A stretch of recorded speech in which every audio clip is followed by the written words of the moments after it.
মশলাটা কষিয়ে ড্রাই হয়ে গেছে। এখন আমি দিয়ে দিচ্ছি, মুরগিটা সিদ্ধ হওয়ার মতো পানি দিতে হবে। এখানে যদি ব্রয়লার মুরগি নেন তাহলে কিন্তু একেবারে অল্প একটু পানি দিলেই হবে। আমি যেহেতু অন্য মুরগি নিয়েছি তাই আমি এখানে একটু বেশি পরিমাণ পানি দিই। মাংসটা সিদ্ধ হওয়া পর্যন্ত রান্না করে নেব। এখানে আমি হাফ কাপ পরিমাণ পানি দিয়ে দিয়েছি। এখন আমি ডেকে মাংসটা রান্না করে নিচ্ছি।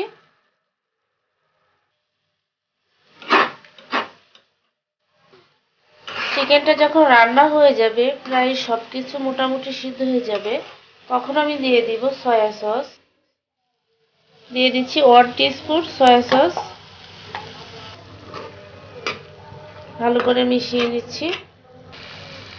2 টিস্পুন টমেটো সস। এখানে আমি 2 টিস্পুন টমেটো সস দিয়ে দিয়েছি। এখন আমি দিয়ে দিব পেঁয়াজগুলো। যে পেঁয়াজগুলো আমি প্রথমে কেটে রেখেছিলাম সেই পেঁয়াজগুলো দিয়ে দিচ্ছি। এই পেঁয়াজটা কিন্তু এই মাংসের স্বাদটাকে কয়েক গুণ বাড়িয়ে দেয়। পেঁয়াজটা আমি রান্না করব না, এটা শর্টে হবে, মানে আমি ঢাকা দিয়ে রেখে দেব। পেঁয়াজটার সাথে ভালো করে মিশিয়ে দিয়েছি। এখানে যদি আপনাদের কাছে মনে হয় যে আপনারা একটু মিষ্টি ব্যবহার করবেন, তাহলে হাফ চামচ চিনি দিতে পারেন বা হাফ চামচ মধুও ব্যবহার করতে পারেন। এখন আমি ঢাকনা দিয়ে রেখে দেব 4 থেকে 5 মিনিট। ঢাকনাটা খুলে আমি নেড়ে ছেড়ে দেব। চিকেনটা রান্না হয়ে গেছে, আমি চুলা থেকে নামিয়ে সার্ভ করে দিচ্ছি। চিকেনটা আমি একটা সার্ভিং বলে নিয়ে নিয়েছি। এখন আমি ফ্রাইড রাইস করব।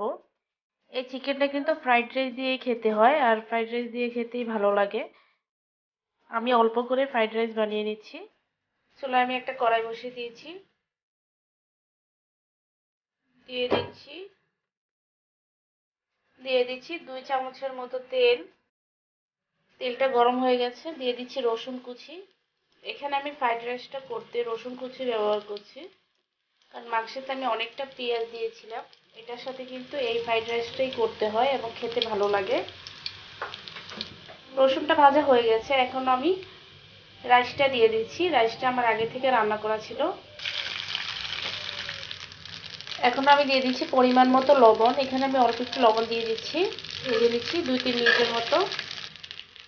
দিয়ে দিচ্ছি ধনেপাতা কুচি।